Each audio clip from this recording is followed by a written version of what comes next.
Scott McGregor here with Rapid Media TV, and I'm with James Roberts in the Ontario Sea Kayak Center booth. And we were chatting earlier, and I know that you guys teach a lot of beginners up there in Parry Sound. Yeah. And I suspect that you teach it for 2 days, and they're jazzed up, and because you know it all, they're going to ask you, hey man, what do I buy? What should I do? I'm going to go buy one of these kayaks. How do I get the best kayak for me? Where do you start them? Okay. So first you want to go to a store that's going to let you try before you buy. So you want to be able to get in the kayak and actually test paddle it before you buy it. So you want to make sure that you have a good fit in the kayak, that the seat feels comfortable on your legs, that the thigh braces are snug, and that the foot pedals will adjust well. Right. You're also going to want to look at the material. So depending on your budget is going to kind of dictate which material you can afford. Right. Length as well, so depending on... So what does that mean exactly? What do you pay more for?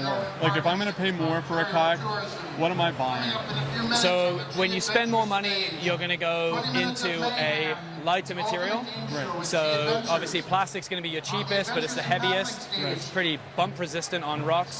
But as you go into more performance materials like fiberglass, Kevlar, or maybe even carbon, they're becoming a bit more brittle and a lot more pricey. Right. But better performance, lighter to carry. That's right. More fun. Yeah. Okay, great. What else can you think of here?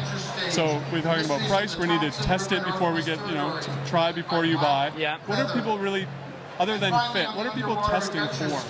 So length and width makes a big difference. So if you have a kind of a recreational kayak, it's very wide and not very short.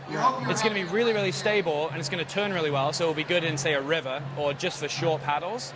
But if you go narrower and longer, you're going to get a lot more performance. You're going to get a lot more touring speed. Right. So depending on what kind of paddling you want to do, that might help you decide. But one thing I always advise is not to go and get a kayak that you feel really comfortable and stable in right away. Because in the first season, you'll progress so much, you might outgrow it, and you're already looking to buy another kayak. Right. So buy something that maybe feels a little tippy, and you'll really surprise yourself in how fast you progress. I was just thinking, as you were saying that point before, it might also depend on who you're going to be paddling with, and check out the boats that those guys or those girls are in, right? Because if they're all in 17 or 16-foot boats, and you buy a short one, who are they going to be waiting for?